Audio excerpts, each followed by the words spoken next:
All right, so welcome everybody who is here in the room and those who are watching at some point in the future. Glad to have you with us today. For those of you who are new to the Midwest Big Data Hub, I'll just spend a minute on who we are and what we do. So we are part of a national network of 4 hub organizations that's funded by NSF, has been since 2015.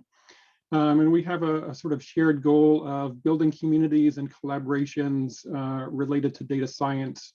In our case, that's in the 12-state Midwest region, but we do have a national footprint through the other hubs, and we have regular collaborations and coordination activities with them as well. So part of the networking focus that we have here on this call and the other activities that we do, we can get folks introduced to other partners and collaborators throughout the country as we need to.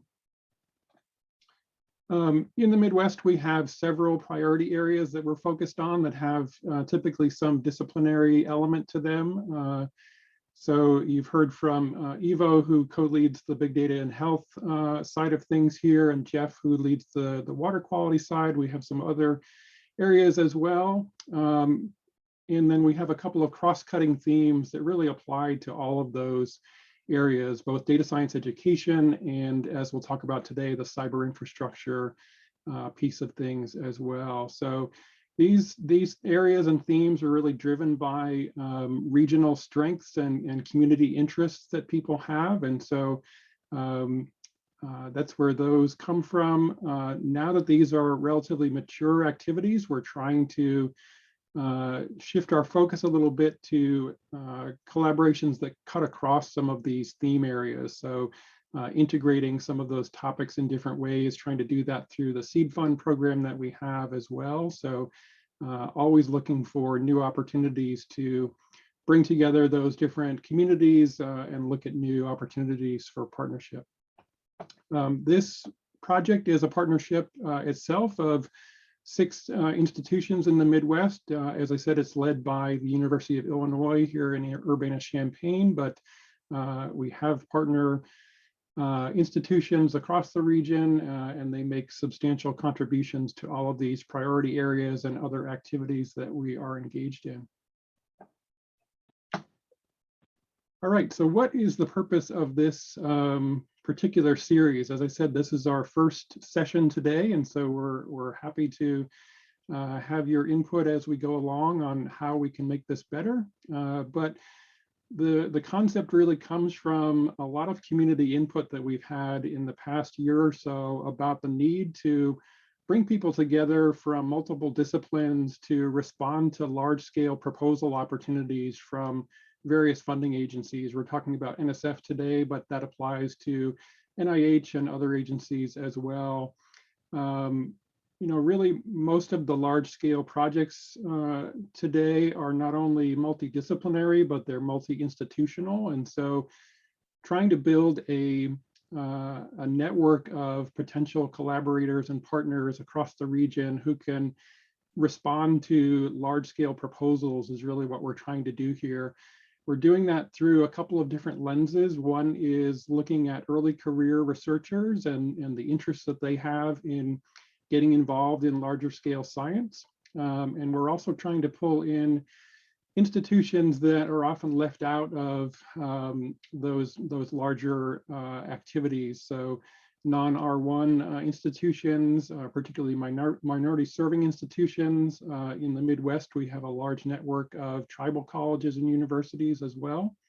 But really in the larger, predominantly undergrad environment, there is a lot of interest in data science, both in education and research. And so bringing in those folks to these discussions and into the hub community is really one of our major goals here. We also do want to partner with industry, government, nonprofits, other civic organizations.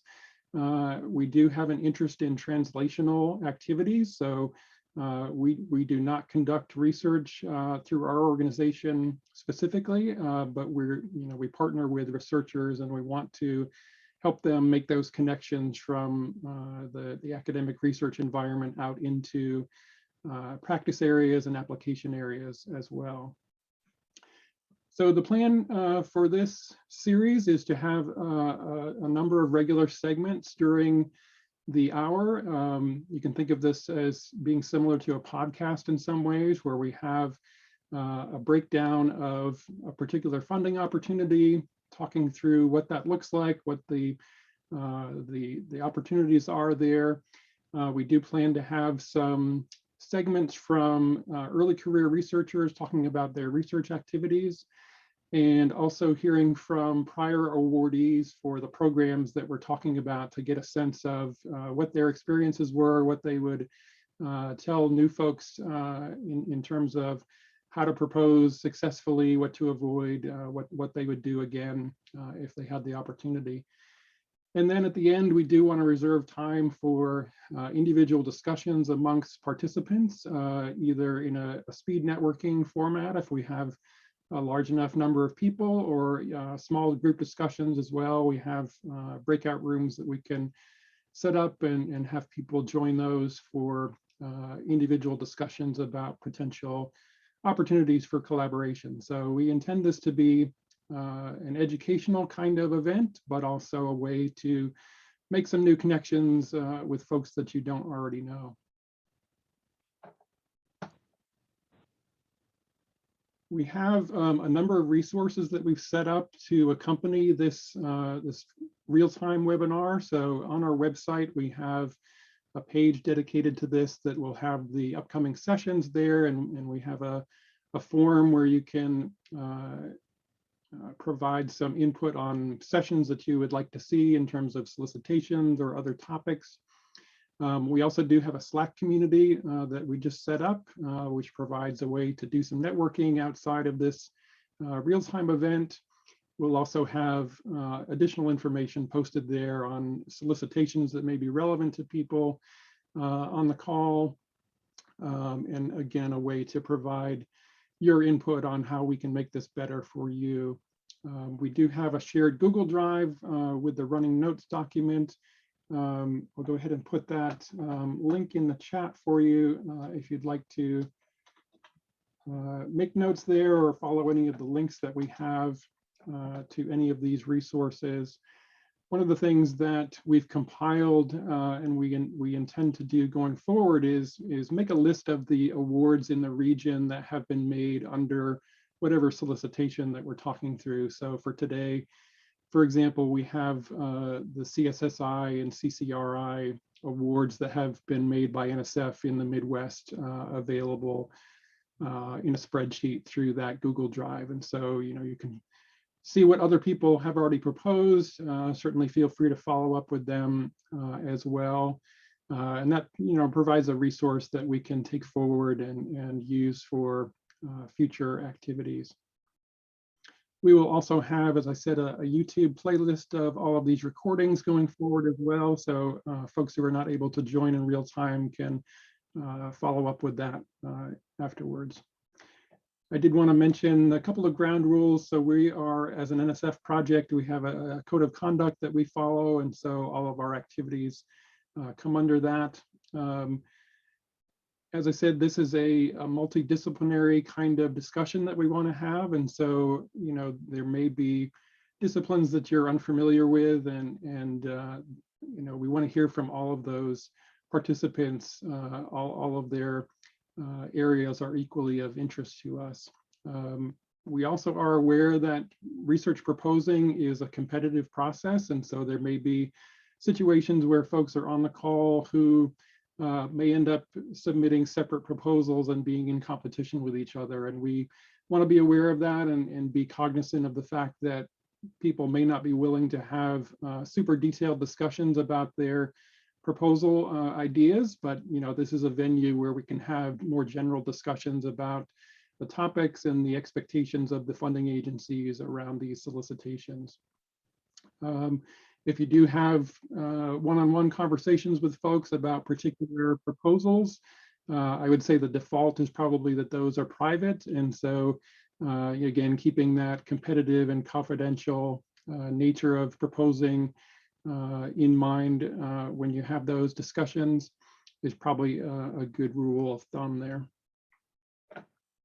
So any questions, comments, thoughts before we move on about how we're planning on structuring this, this activity?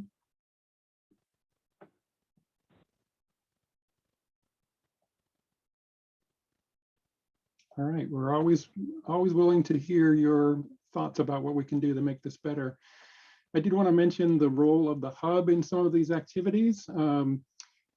There's a couple of different ways that the hub itself could function as a collaborator. And so we do expect that in some cases, folks who are joining this activity are interested in having the hub participate. It's not required. You know, certainly we want to have this be a venue for folks to develop their own collaborations and proposals. But if you do have an interest in engaging the hub in your activities, there's a couple of sort of high-level ways that we do that. One is what I have here is an engagement partner. And so this is a pretty typical situation where we provide a letter of collaboration for a particular proposal. And it's typically around helping you get engaged with folks who you would like to have involved in your project. So this can involve communications and outreach, some of the community assessment work that we're doing,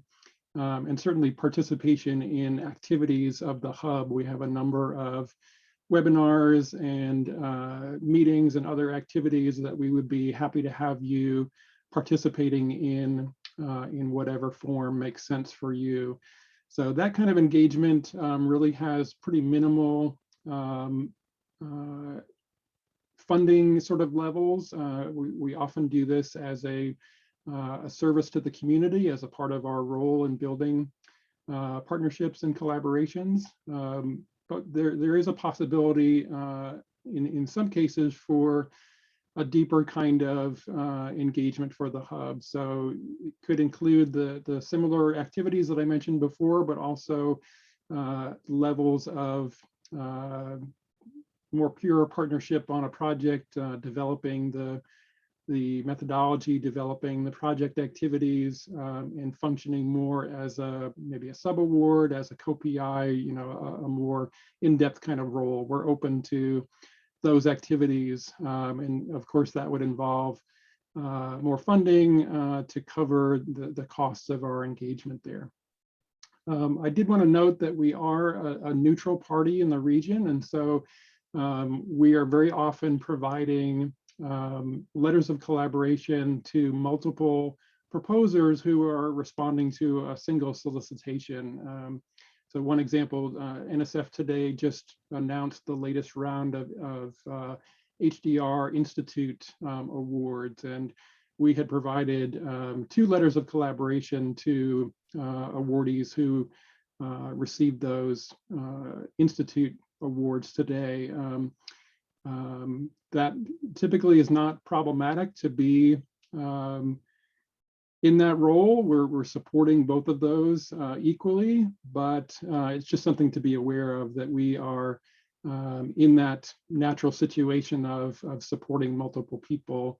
And so keeping that in mind, if you are interested in working with us as a collaborative partner, that is part of our condition of working with folks.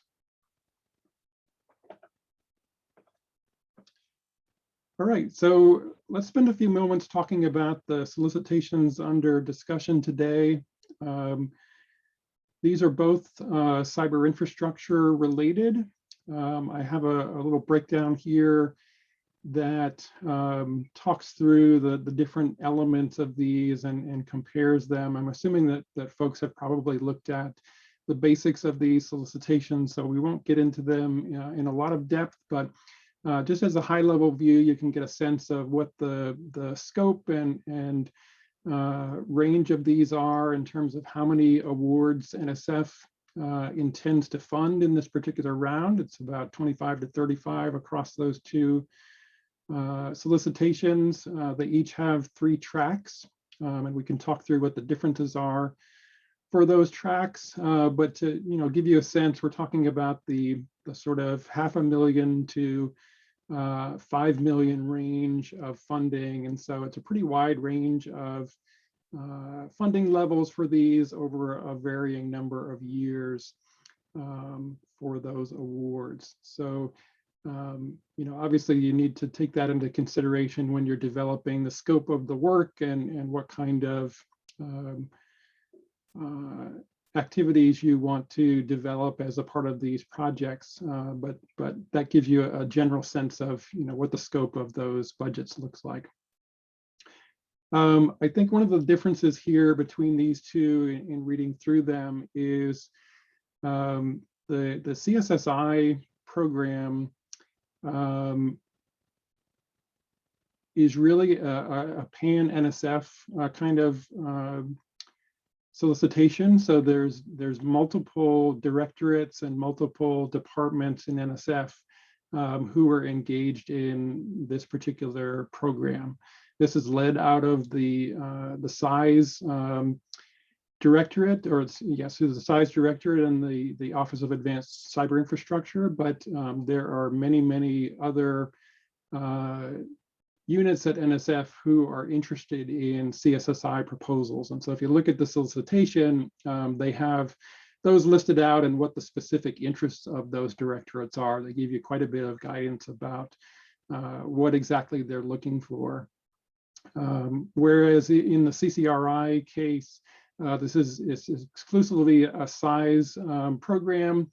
There are 3 different subgroups within CISE who are interested in this program, but it really is within CISE rather than being across NSF agency-wide.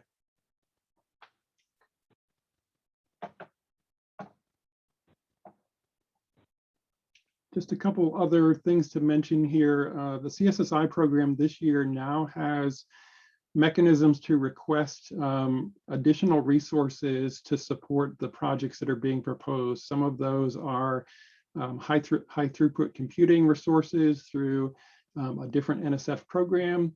And there also is the opportunity to request cloud resources, particularly of interest to data science activities through the NSF Cloud Access Program. And so if proposers are requesting those kinds of resources, that's another section of the proposal that they ask for details about within that breakdown of work. I guess the other thing to mention here for the CCRI program, this at the grand scale, so this is the up to 5 million over 5 years level. Funding past the first 3 years is contingent upon a site visit and having a sustainability plan in place. And so when you're thinking at that sort of scale, it does become important to have that kind of additional proposal development for sustainability, but also for supporting just the level of activity and resources needed for that kind of project. I would say that in my experience talking to NSF, they are very interested in sustainability. They see a lot of software and cyber infrastructure projects that they fund that do not have sustainability plans at the beginning. And so, there's this ongoing question of how is that resource sustained and available to the larger community in the long term? What's the plan for making that available through open source means, through other mechanisms? And so I would recommend thinking through those kinds of questions about sustainability right up front, because that, I think, strengthens a lot of proposals that others do not have in that case. All right, the other breakdown I have here is just looking at the different tracks that each of these programs have. So each of them has 3 different tracks that really go from small to large. In some ways, you can think of it being smaller activities and larger activities in the big sense. But the difference here, I think, in CSSI is they are looking at sustainability, as I said, more in depth. And so they have this additional program in this round of this solicitation that's focused on how to transition an activity from the initial funding stream into longer term sustainability. So making that available to the scientific community over a longer lifetime than just the initial award. So I don't know if folks on the call have prior experience with either of these programs. My understanding is that the CSSI program is much more oriented on developing service-focused activities for a relatively small community, like a disciplinary community, where the CCRI program has a much broader community focus. So definitely beyond the PI institution, but maybe beyond a single discipline into a much larger user community or community of interested researchers. So I think that's one fundamental difference. Anybody else have experience with either of these programs in the past to be able to talk about differences here?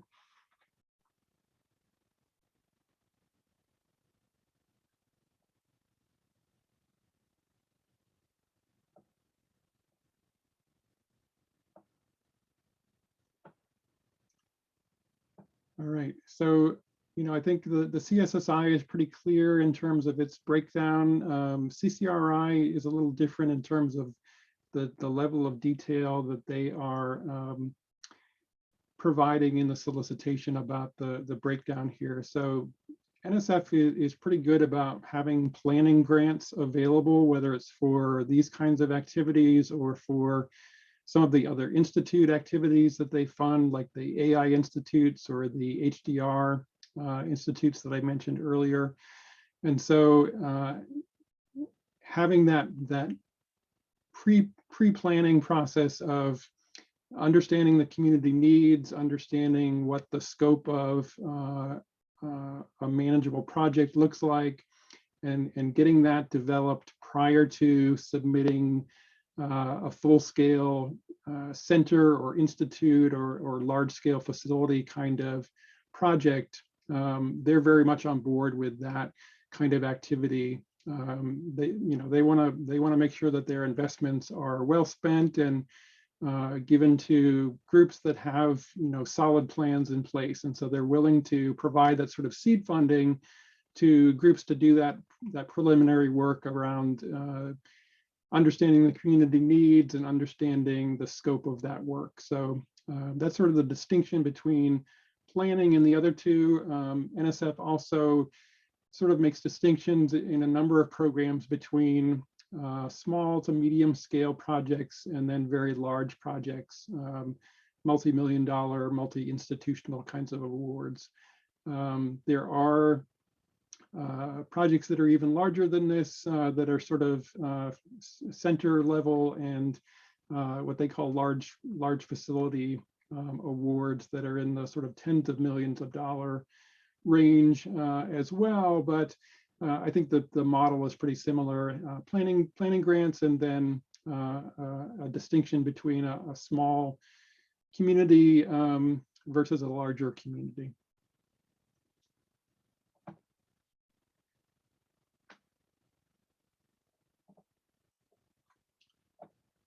All right, let's talk a little bit more about details from the CSSI program.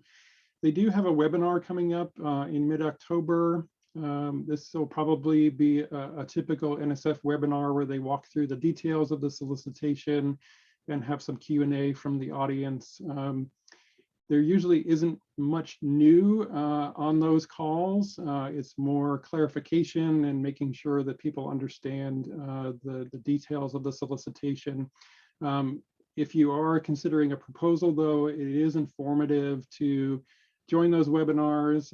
You may learn something new that isn't in the solicitation, but you can also get a sense of what the interests of a particular directorate are. For example, if there's a multi-directorate solicitation, they often will have program officers from those directorates on the call to talk through their specific interests from those areas. So that can be very informative. Just highlighting a couple of new things in this round. I mentioned the transition to sustainability track this time. So for existing awards in CSSI who are looking for supplemental funding to move that activity to be more sustainable, they have added that track. And we talked about in the main track, the idea of adding additional computational and storage resources as well.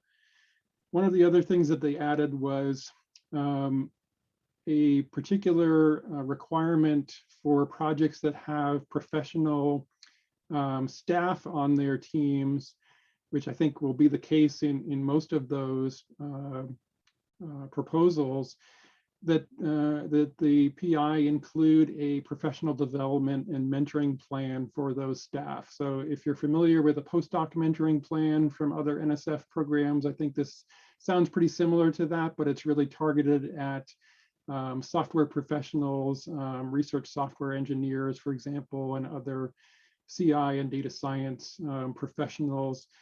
NSF seems to be very interested in helping to build the professional experience of staff in those roles and really building that community. And so that was encouraging to see them add this requirement for this particular solicitation. I won't go through all of these success criteria, but I just wanted to point out that, you know, NSF, these are competitive awards, but they want to give proposers as much information as they can about what they're looking for. And so they will include a variety of detail, like the success criteria, which are early on in the solicitation, along with very detailed additional criteria that the reviewers will be looking at. And you can really take those as your guidance for what to focus on in the proposals. That is them, you know, giving you a heads up about what is important to them as the funding agency to focus on there. So definitely spend some time reviewing those dimensions in the solicitations. Each of those that we're looking at today have quite a bit of detail, both about the directorate focus areas and then these kinds of specific review criteria.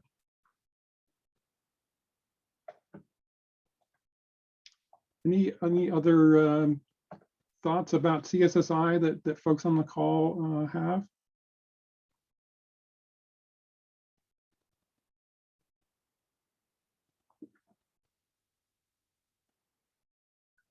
All right, we'll come back to questions and comments in a moment, but just looking again at the CCRI side of things, there was a couple of things that popped out to me from this solicitation. You know, in looking at these through the lens of the Midwest Hub and the other BD Hubs programs, I can see that they are adding some similar features that we've seen in this program and elsewhere. So, for example, having a professional staff member who is not the PI focused on community outreach and engagement. We've seen this pop up in other solicitations from NSF from a number of directorates recently in the past probably 2 years now, trying to build dedicated staff time into the proposals to make sure that the community is as broad as possible. So going beyond the host institution, bringing in other community members across, you know, whatever the discipline or region is. The second point here sort of supports that as well. There's a number of virtual organizations or VOs that they have been funding through different programs, as well as coordination hub kinds of activities. And so this sort of continues that trend that we have seen from NSF to build in that kind of engagement both from an outward perspective, so the individual project looking out into the world, but then sort of inward looking, where NSF is building portfolios of activities and wanting those awardees to talk amongst themselves and form other collaborations across those awards. We've seen that in the HDR world, the Harnessing the Data Revolution program, in having an annual PI meeting and having other activities. We've seen that in the HSI STEM Hub and the other MSI programs, the Tribal College and University TCUP program, we see that. So it seems to be a theme for NSF to have that cross-project engagement to leverage the work that each of the projects is doing. I don't know if that has come from the Convergence Accelerator model that they have also launched in the past few years, but that is another example of trying to actively bring together their awardees and leverage that portfolio of investments that they've made.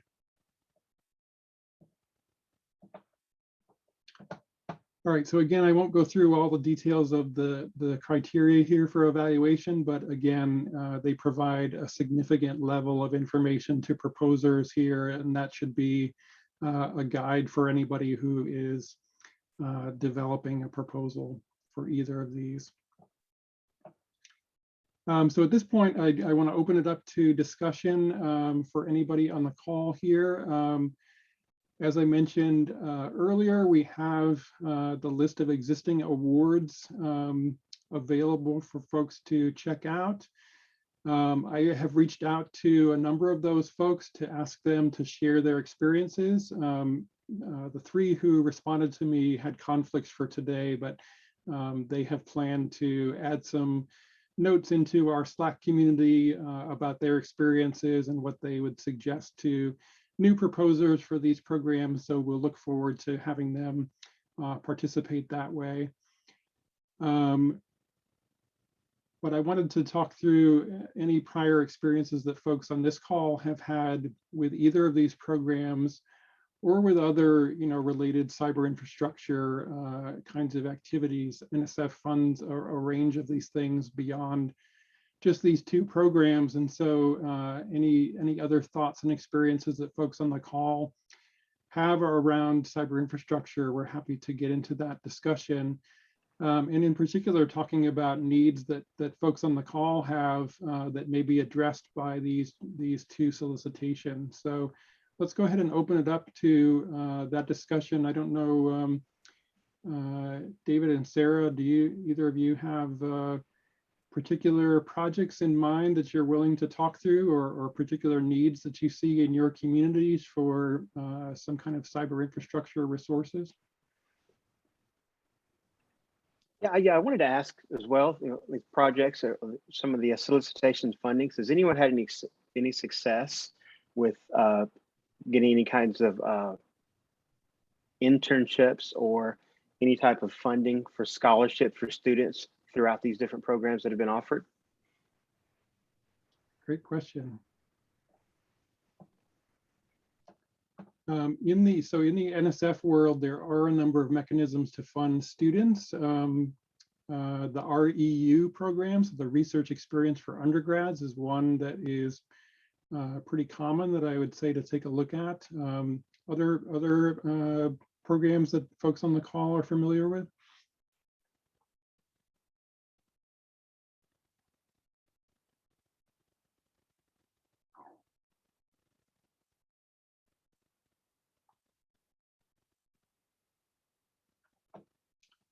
I think another area, there's a number of programs for HBCUs and for underrepresented, underserved communities. And so depending upon the student population that you're talking about, there's a variety of programs both at NSF and other agencies to try to diversify the STEM student population and sort of build that pipeline of students from the elementary school level, even down to K-12 kind of levels, into the college and university pipeline for those areas. We're very interested in that in the data science world as well.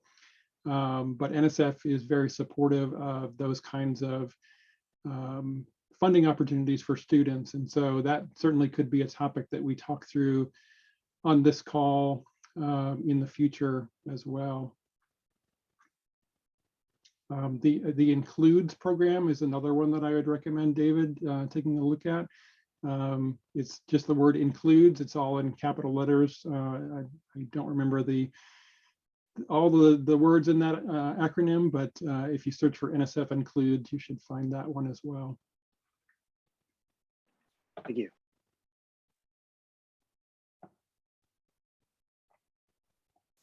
I was just going to chime in. This is really helpful because I'm not familiar with these programs. I'm more familiar with the SBE directorate. So that's this is helpful to see if the idea that I have in mind would be viable under CSSI, because I'm currently working on a project that's dealing more with data metrics or metrics for curation activity. And so I'm curious to see, another one of my collaborators is working on more of a knowledge infrastructures project that she's interested in trying to see if it might be a good fit for the CSSI program. So it's helpful to know about the upcoming webinar, and we're just exploring like what the solicitation is and if it would make sense. So I'm definitely interested in seeing what some of these other proposals look like, and it's helpful also to see what else has been funded in the region, since I'm not as familiar with other people working in this area. So this is really great.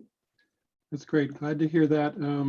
Definitely in the CSSI solicitation, SBE is called out as one of the directorates that is participating in this. And so I would expect that they would be on the webinar present there to take questions. I see that EHR is also there as well, and I think there's some overlap between the communities that propose to SBE as well as EHR, the Education and Human Resources Directorate. So yeah, I would definitely suggest joining that webinar if you can, and definitely ask questions. One of the things that I wanted to highlight today is you'll see in both of these solicitations, it's actually mandatory in the CSSI, I believe.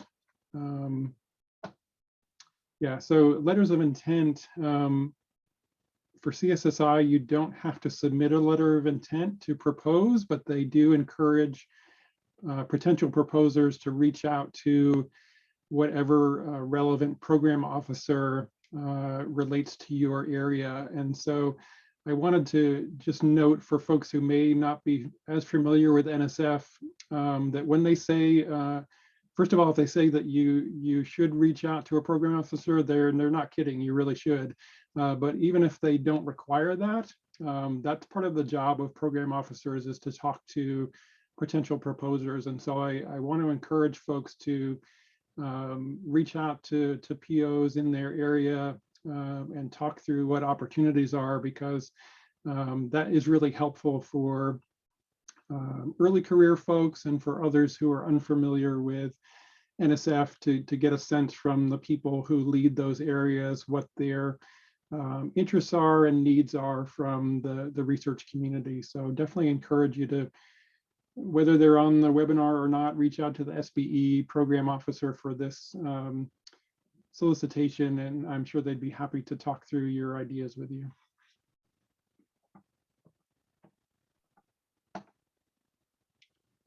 I had one other question just about the spreadsheet that was shared with us. With the current NSF CSSI awards, do any of these projects have they partnered with the Midwest Big Data Hub, or is there a quick way just to know about how that involvement works with these? Yeah, great question. We will definitely add that kind of information here in the future. I don't believe in either of these cases that we have existing relationships directly with the hub.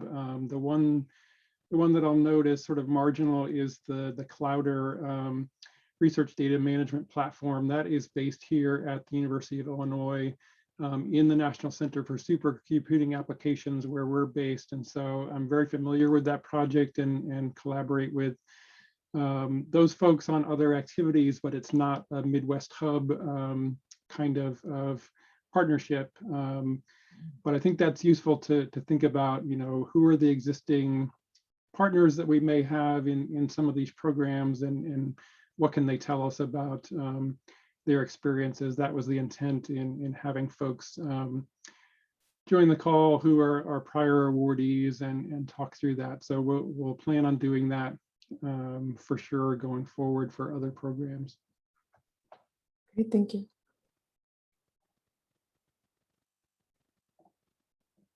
I think it also makes sense to add the directorate for programs like this that are funded through multiple directorates at NSF. I think if we can highlight that, that would be helpful for folks, especially if there's a long list of prior awards. You could sort by, you know, whatever directorate is of interest to you and get an easier look at what may be relevant projects. So I think we can plan on adding that as well. ArmGuard on the call here helped bring all of this data together. There's a number of different sheets here in the spreadsheet. And so thanks to her for doing that. And we'll talk through what are some other features of this that we may want to make available to the community.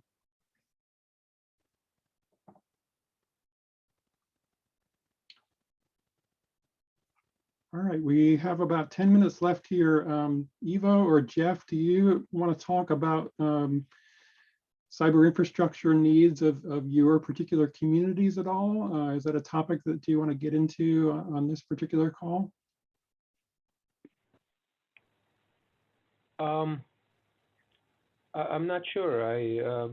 Again, we will be happy to partner if anybody is interested. I know these are larger opportunities. So, I mean, I don't have anything concrete, John, to bring up at this point. Yeah, no worries, and not necessarily about specific projects, but you know, let's say, for example, I know that you get funded through NIH a lot for the neuroscience work that you've done. Do you see a distinction between the NSF mechanisms for funding the kind of support infrastructure for researchers versus NIH and some of the work that they're doing around data science? Yeah, so there is definitely differences there. That's kind of interesting, okay?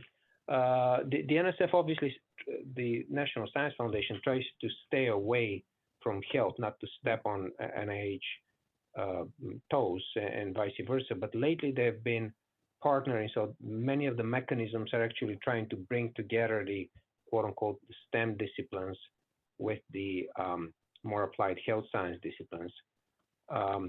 It is interesting. There is obviously difference in foci, funding levels, requirements. NIH loves to run some of these contractual agreement style funding opportunities. With NSF, they're mostly grant awards. So there are differences. I mean, I don't know. It's complicated. Every call needs to be independently, I guess, researched. Yeah, no, that's a great point about the interagency relationships. Though we, as the big data hubs, we have had a number of discussions bringing together NSF leadership and NIH data science leadership to talk about opportunities that cut across those agency boundaries. And I think that's probably a trend that we'll continue to see as, you know, particularly the health sciences become more and more interested in data science tools and cyber infrastructure. So that's great. Thank you for that note. How about you, Jeff? I think, you know, water and ag folks get a lot of funding from USDA and other agencies beyond NSF, but what are your thoughts around this? Yeah, so in terms of needs in the water space, I mean, this is using the broadest definition of cyber infrastructure, but I think a lot of the needs that we're focusing on, at least, have to do with data interoperability and the fact that, you know, for example, at the federal level, there is a huge amount of water data already collected and organized by USGS and EPA, and they don't work as regularly with NSF as, because they're not primarily funding agencies. But there's a lot of work yet to be done to make sure that the data that are already out there can be easily accessed by and used and interoperated by all the folks who are both in the academic sector, but other places too.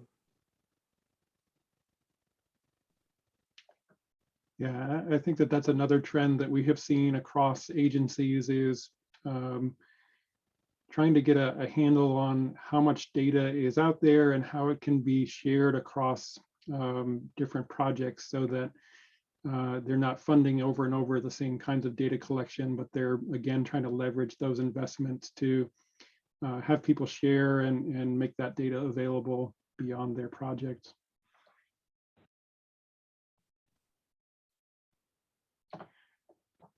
All right, we just have a few minutes left here. I wanted to wrap up with a reminder that next month we'll be talking about the NSF cyber training program. So that's on October 21st, same time slot, different day of the week, I believe. But again, if you have thoughts or interests in particular solicitations beyond NSF, beyond what we've talked about today, we're always happy to hear that and add those to our calendars going forward. I wanted to note for folks who may be new to the Midwest Hub, we have a number of ways to get engaged with our activities and our communities. So beyond this particular series of calls, we have a what we call a community development and engagement program, which provides support for early stage projects that help bring different community members and activities together. So encourage you to look at that if you're in the early stage of a project that could use some support.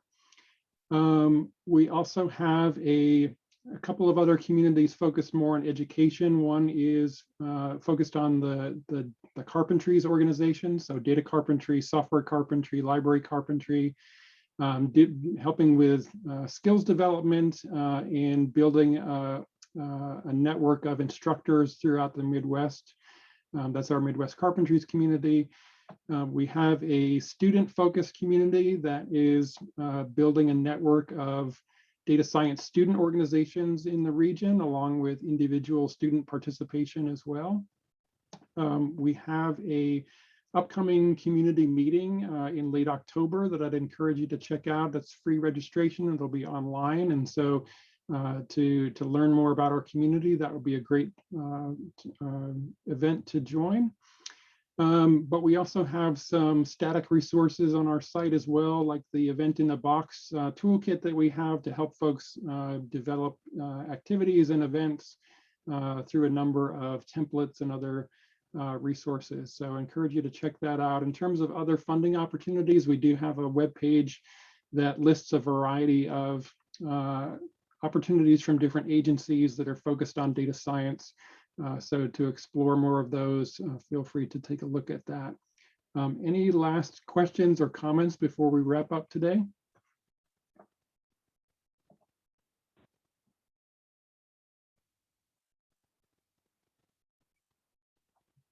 All right, well, thank you all who joined today, and thanks for those who are watching at some point in the future. We hope to see you back here on our next call and on our Slack community.